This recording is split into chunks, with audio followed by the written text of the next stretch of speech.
Welcome back, everyone. It's that time once again for some more video game pickups. Now, if you happen to have seen the last pickups video I did with the wife, we talked about how that was technically a reshoot of like 3 other videos that we did.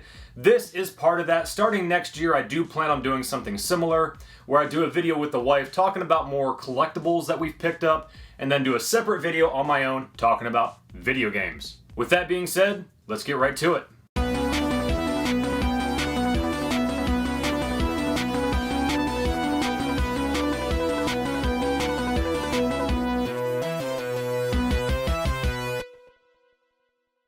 Starting off, as some of you may know, the Sega Saturn is the only remaining console from my childhood.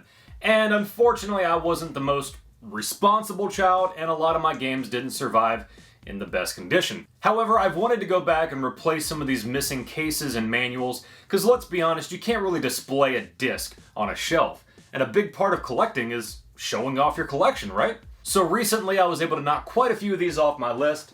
First up, we got Bug. Now, I technically didn't have this game when I was a kid, but I did play the demo for it quite a bit. But several years ago, the wife bought me this for Christmas, but it didn't come with the case, so of course I had to get it. Next up is a game I did have as a kid, The Lost World Jurassic Park. You know, I couldn't figure this game out as a kid. It's not one that I pick up and play really at all, but I will say it's kind of cool that you get to play as different dinosaurs, but aside from that, it is what it is. Next up is a game that was technically my brother's, but I did play it from time to time, and, well, I needed to get the case for it. NASCAR 98. The green flag is out. Next up, we got Sonic 3D Blast.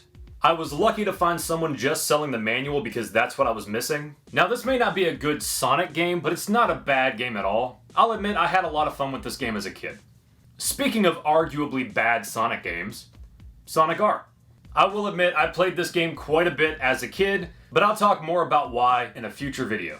Next up is a game I didn't have as a kid, but I always wanted, Virtual Cop.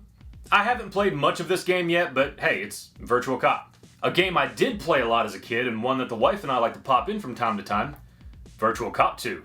I cannot express how much I love this game. I've played it to death, but I love to revisit it. It's just so much fun. Last up, we got Virtual Fighter 2. This is another game I played a lot as a kid. I'll be honest, this game is just pure nostalgia for me at this point. It's not one that I play very often. There's nothing wrong with it, there's just not much to it. I do gotta mention that this right here is the original case from when I was a kid. As you can tell, I was just missing the manual. I couldn't find someone just selling the manual, but I found someone selling the case and the manual. But I have to mention that right here is the sticker from when I was trying to sell this at a yard sale. Games with case, $1. Games without, 50 cents. This is my constant reminder of how naive and stupid I was when I was 16. Moving on, these next round of games were part of an epic antique store find. The wife and I already talked about some of the collectibles that I picked up, but let's talk about some of the games. Now, I typically don't like to talk about price, but each one of these games was marked at $5 a piece. Keep that in mind. When I first walked up and saw them, I thought they were just nothing but sports titles, but as I looked through them, I got more and more excited. So I'm going to fly through a lot of these games. I'm not going to have video game footage for everything. First up is the only PS2 game I got, and I had this game on the Xbox, but I thought, what the hell, I'll pick it up. Mortal Kombat Deadly Alliance. So moving on, these games here, I recently did a podcast with my brother-in-law talking about wrestling. So as a kid, I was pretty big into wrestling, but I've wanted to go back and check out some of the classic wrestling games, see if all of them were really bad, and good God, I knocked out so many of these in one day. So we got WCW Nitro, I never played any of these, WCW versus the World, and we got WCW NWO Thunder. Yeah, I checked these games out. I can't really recommend any of them, just to be honest. But I didn't watch a whole lot of WCW as a kid, but I watched a lot of WWF, back when it was WWF. First up, WWF Warzone. I was not a fan of this game as a kid. I played it on the N64, and it still sucks on the PS1. This game I did have some fun with as a kid, WWF Attitude. Now, if I remember correctly, the game still kind of sucks, but it was far better than Warzone, but I did think the Creator Wrestler was pretty cool. Now, these next two games I did play from time to time at a friend's house, but I'll be honest, at the time, nothing could beat No Mercy on the N64, but we got SmackDown and SmackDown 2. Am I the only one who feels that these two games are way too bright? I don't know, it's like they cranked the saturation to 11 or some shit. Now, I don't have much to say about these two games, but I do plan on doing a future video giving all of these classic wrestling games a fair chance and seeing if they're any good. I'm not looking forward to it. Moving on from wrestling, we got Crash Bandicoot and Crash Bandicoot 2. I'll be honest, I'm not a big fan of Crash. I have nothing against this series, I just never really got into it. Next up, we got Oddworld Abe's Odyssey. I already had this game, but hey, it was $5, so I bought it. Matt Hoffman's Pro BMX. I love Tony Hawk, but his games weren't bad, but yeah. A game I know nothing about, we got Siphon Filter. Is it any good?